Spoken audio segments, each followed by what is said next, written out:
আপনাদের ওনার ঘরটা দেখাইতেছি, তার পরবর্তীতে আপনাদের বিস্তারিত বলতেছি। আসো ঘরটা দেখাই আমার।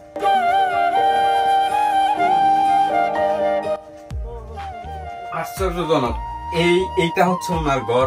দেখেন ভালো তুষক নাই, কোনো নাই, এইভাবে এনে থাকে। এইটা কি কোনো মানুষ থাকতে পারে এইভাবে? তো এই দেখেন একটা টিরকি যেখানে রান্না বান্না করে খাবে এরকম একটা পরিস্থিতি নাই। এই যে ইট দিয়ে এখানে টিরকি করে রাখছে, এইটার ভিতরে মনে হয় রান্না বান্না করে রাখা, এই হচ্ছে জিনিসপাতি করে। মানে আমি এটা দেখে খুবই অবস্থা খারাপ আমার, যে মানুষ এখনো এই যুগে এখনো মানুষ এতটা কষ্ট করে জীবন সংগ্রাম করে বেঁচে থাকতে চায়।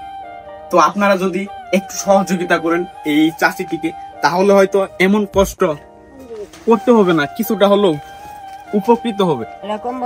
তো চাষি, আমরা আপনার ঘরের অবস্থা দেখলাম, এরকম ঘরে তো সাধারণত মানুষ থাকতেই পারে না, যে ঘরের পরিস্থিতি। তো আপনার ছেলে মেয়ে কতজন? দুইটা। কি দুইটা ছেলে? উনারা কি করে?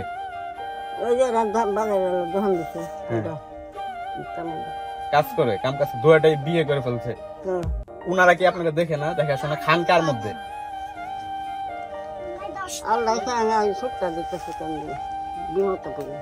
বিপদ করে দিতেছে ছোট।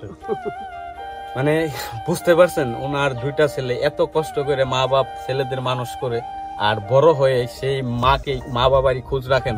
এরকম অবস্থা, এরকম পরিস্থিতি প্রত্যেকটা এলাকায়, প্রত্যেকটা করে, প্রত্যেকটা গ্রামে এরকম অহরহর ঘটনা আছে, যে এত কষ্ট করে যে ছেলেগুলার মানুষ করে, তারা বড় হয়ে সেই মা বাবাকেই কোনো খোঁজ খবর নেয় না।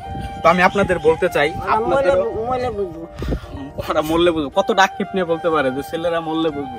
তো আমরা চাই, আপনাদের কাছে হাত জোর করে অনুরোধ করতেছি, আপনারা এই মানুষটির পাশে দাঁড়ান। যে যা পারেন এই মানুষটিকে সহযোগিতা করবেন। এই মানুষটি যেন এই বয়সে একটু হলেও কষ্ট থেকে আরামে এসে বেঁচে থেকে যেতে পারে। তো দেখি এটা দাও।